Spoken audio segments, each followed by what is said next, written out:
Welcome to science class. Today we are going to look at the anatomical similarities and legacies that living things possess. One of the key concepts, perhaps the key concept in evolutionary change, is that it is, as Darwin said, descent with modification. Evolution cannot start over from scratch.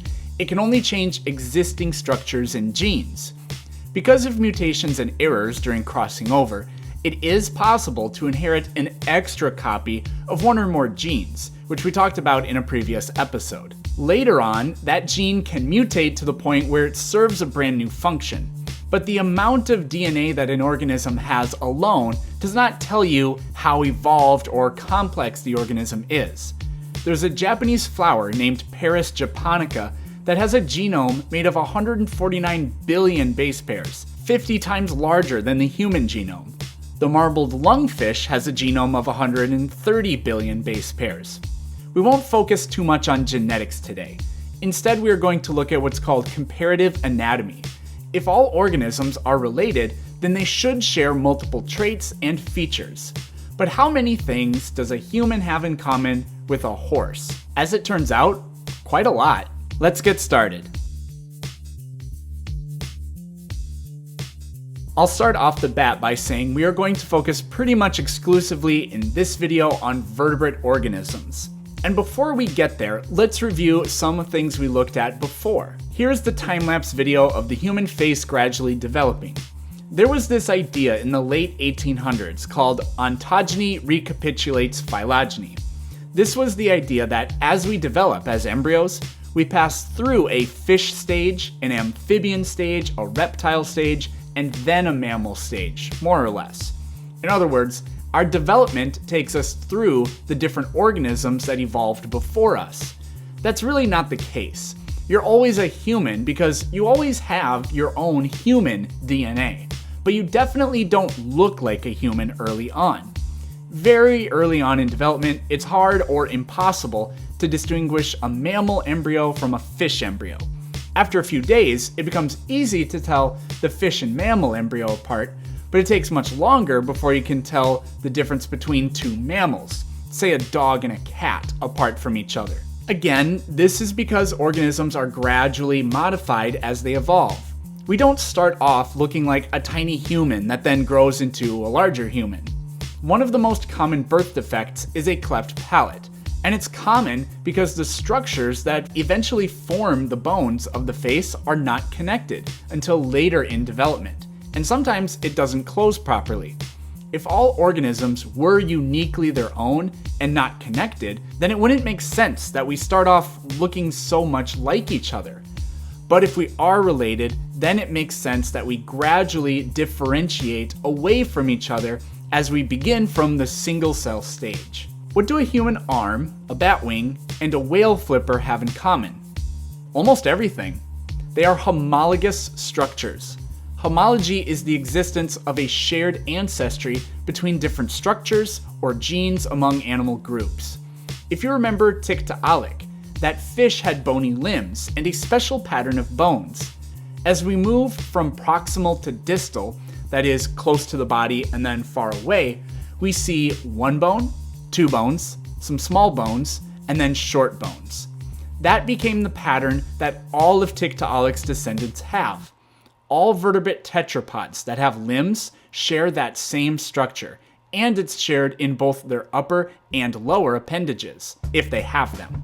A bat's wing is just an arm with very, very long fingers that are webbed. There's nothing unique other than the proportions.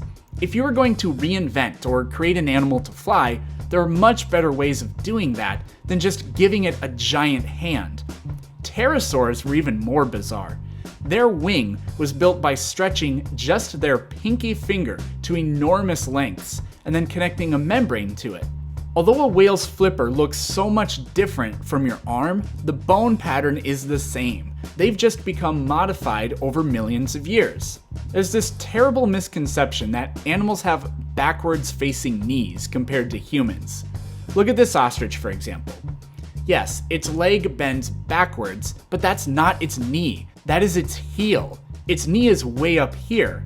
It has a very short femur and extremely long toe bones. If you walk on your tiptoes, you make the same shape with your leg. It's just that we have short foot bones and long femurs. Let's go back to the early stage embryo. Almost all vertebrates have these lumps in the head region called pharyngeal arches, also known as gill arches. In fish, which are the most primitive vertebrates, these lumps become the gills along with other structures.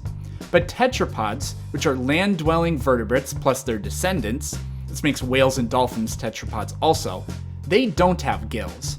The pharyngeal arches have become modified to form other structures. In mammals, the gill arches become the larynx, hyoid, and inner ear bones, which are structures that no fish have. But in both fish and other vertebrates, one of the gill arches becomes the mandible, which is your jawbone. When you are not allowed to start from scratch, but instead you have to modify what you already have, it makes things very complicated. One of the reasons humans are such complex organisms is because we showed up on this planet more than 3.5 billion years after life had already been evolving. So we represent that many years worth of modifications. Some of this modification has led to terrible structures in our anatomy. For example, the laryngeal nerve begins in the brain and connects to the larynx, which is your voice box. But instead of just going from point A to point B, the nerve instead descends all the way down the neck, loops around the aorta, then connects to the larynx. In a giraffe, this is quite a detour. The reason this happens is if we look at the anatomy of a fish, that nerve does take a straight line path. But over the eons, we have become so modified and our bodily structure is so different that the corresponding parts of the body are stretched.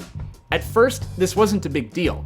All it meant was the laryngeal and vagus nerves were being lengthened by a fraction of a millimeter every several thousand years. But over hundreds of millions of years, it's resulted in a massive difference. There are many other examples of what biologists jokingly call unintelligent design. Because if we really were designed and not evolved, the designer made some catastrophic errors. As the human face has been shrinking gradually while the brain gets larger, our wisdom teeth no longer fit into our skulls. Many people are born without wisdom teeth. Luckily for them. I was not so lucky and had to have mine pulled out. Quick note, here's a baby chimpanzee skull. It looks incredibly human. Turns out that when born, chimps and us have very similar bone structure in the head. As they grow older, chimp jaws grow to these massive proportions, but ours don't. We maintain the proportions we had as infants for the most part. We breathe and eat through the same opening, which is a terrible design that many organisms don't have to worry about. Humans, other great apes, and guinea pigs are the only animals that I'm aware of that can't make their own vitamin C. Even most plants make it. So instead, we have to eat fruit to get our vitamin C. The ridiculous thing about this is we actually have the genes for it, but long ago it mutated to the point where it doesn't work anymore. Humans have a yolk sac during the first few weeks of development, which is something we have inherited from our egg-laying ancestors hundreds of millions of years in the past. The next ones are kind of fun. Some of us can wiggle our ears because we have an extra muscle that most people don't have. Mobile ears are very common amongst other mammals. Around 14% of the population also has an extra muscle in their forearm, a remnant from our tree-dwelling ancestors. I have this muscle in my left arm, but not the other. Explain that, science. As I said earlier, homologous structures can be physical structures represented in our phenotypes, or they can also be genetic. Genetic homologs are basically invisible. Our DNA and chimpanzee DNA is around 98.1% the same. That is another example of a homology between us, but it's not really a structure. The key is, even though our DNA is that similar, those are only the similarities in the sequences of base pairs in our DNA. The sequences can be chopped up, you can think of, and then the genes go on to express themselves very differently, which is why we are so drastically different from chimpanzees in many important ways, even though we are more than 98% similar genetically. Now take another mammal, such as a mouse. How similar to a mouse do you think we are genetically? Well, it turns out that we're actually about 85% similar to them still, which makes sense if you really think about it because it's a mammal. We have the exact same types of structures in our bodies, we have the exact same type of physiology internally, and many, many other things. Point is, you share all kinds of genes, which are considered homologs, with all kinds of other organisms.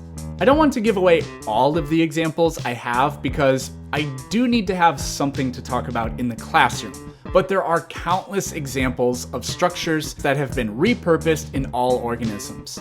This also includes genes that have evolved for different functions that are invisible. My final example is that even behaviors are homologous. Humans are not the only animals that experience joy, sorrow, anger, compassion, embarrassment, or many other things. In the next video, we are going to investigate the phenomena of parallel evolution and convergent evolution. Thanks for watching.